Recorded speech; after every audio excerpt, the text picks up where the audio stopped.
Hello friends, ഞാൻ ഭയങ്കര ഉറക്കമായിരുന്നു. പിന്നെ ഞാൻ കിടന്നുകൊണ്ടിരുന്നത് ഭയങ്കര ശബ്ദം കഴിച്ചു.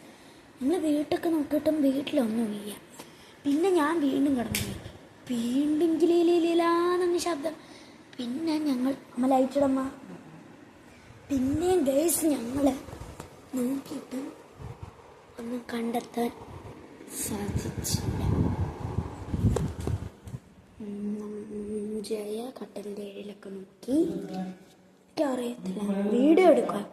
അപ്പം ഇവിടെ ഒന്നും ഇല്ല എന്നാണ് ഇത് വന്നിരിക്കുന്നത്.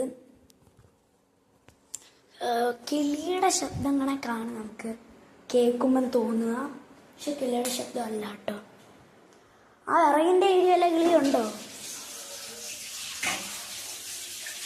പടിഞ്ഞാറ് വശമൊന്ന് നോക്കണോ? ഉണ്ട്.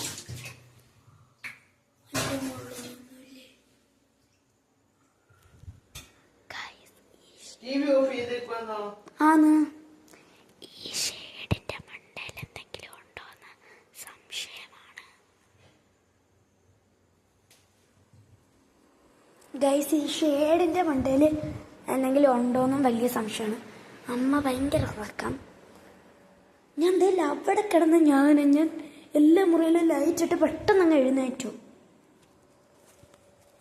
ആദ്യം ചെറിയ ശബ്ദമായിരുന്നു, പിന്നെ വലിയതായിട്ട് വന്നു. ടോമി അഴിച്ചു വിട്ടിട്ടില്ല, അവനെ അഴിച്ചു വിട്ടാൽ അവൻ കണ്ടുപിടിക്കും. അവനെ അഴിച്ചു വിടാം, പക്ഷെ ഇപ്പം അവനെ അഴിച്ചു വിടാൻ പറ്റില്ല, കാരണം മഴ തുടങ്ങിയിട്ടുണ്ട് ചെറുതായിട്ട്. ഇനി കേൾക്കുമെന്നെങ്കിൽ നമുക്ക് ശരിക്കും നോക്കണം ഗൈസ്.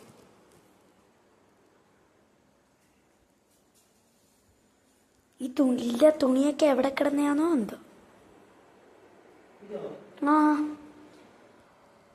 ഗൈസ്, അപ്പം നിങ്ങളുടെ വീട്ടിൽ എങ്ങനെയെങ്കിലും ഈ ശബ്ദം വന്നിട്ടുണ്ടെങ്കിൽ നിങ്ങൾ നേരിട്ടൊന്ന് നോക്കാട്ടോ. അത് പേടിച്ചിട്ട് അങ്ങോട്ടും ഇങ്ങോട്ടും നടക്കണം. ഷേഡിന്റെ മുന്നേക്ക് എന്തെങ്കിലും ഉണ്ടോന്ന് അറിയത്തില്ല.